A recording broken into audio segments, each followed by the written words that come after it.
Penyebab utama dari diabetes adalah pola hidup yang tidak sehat, makan berlebihan dan kurang beraktivitas, kurang olahraga.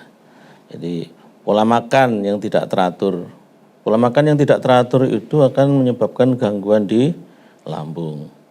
Dan apabila gangguan di lambung ini tidak diatasi dengan cara yang tepat, benar, maka akan menimbulkan yang namanya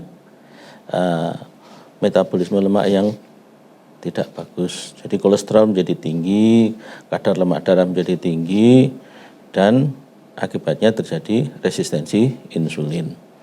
Nah, pada penanganan gangguan lambung ini, kebanyakan masyarakat menanganinya tidak tepat, yaitu dengan cara menetralkan asam lambung atau menghentikan produksi asam lambung itu. Padahal asam lambung itu adalah berfungsi untuk membuat fungsi lambung itu betul-betul optimal, yaitu mencernahkan makanan-makanan. Makanan yang kita makan itu akan dicerna menjadi nutrisi sel, baik dari golongan lemak, protein maupun karbohidrat dan lain-lain itu. Apabila asam lambung eksis gitu, maka dia akan di dalam darah itu semuanya seimbang. Jadi kalau misalnya dengan asam lambung yang tidak ada, maka lemaknya akan tinggi di dalam darah. Lemak yang tinggi dalam darah itu harus dicerna, dikelola menjadi asam lemak dan gliserol oleh enzim-enzim, yaitu enzim lipase. Bahan baku dari enzim lipase itu adalah protein.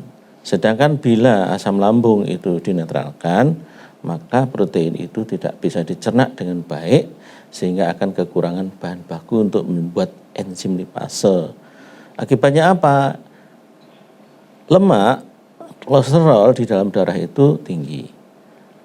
Dan selanjutnya akan terjadi resistensi insulin. Artinya reseptor insulin itu tidak lagi peka. Akibat dari resistensi insulin tadi, maka insulin dalam jumlah yang seberapapun tidak akan bisa bekerja dengan baik. Nah, itulah selanjutnya akan terjadi diabetes. Nah, ketika penderita diabetes itu minum obat-obat untuk menurunkan gula, itu bisa saja, tetapi harapannya adalah minum obat itu sementara. Apa yang harus kita lakukan adalah memperbaiki reseptor insulin yang tadi sudah tidak peka gitu ya. Nah, dengan cara bagaimana? Menurunkan kadar lemaknya. Dengan cara bagaimana? Meningkatkan enzim lipasenya. Selanjutnya, kenapa bisa meningkat? Karena lambungnya bekerja dengan baik dengan adanya asam lambung yang cukup.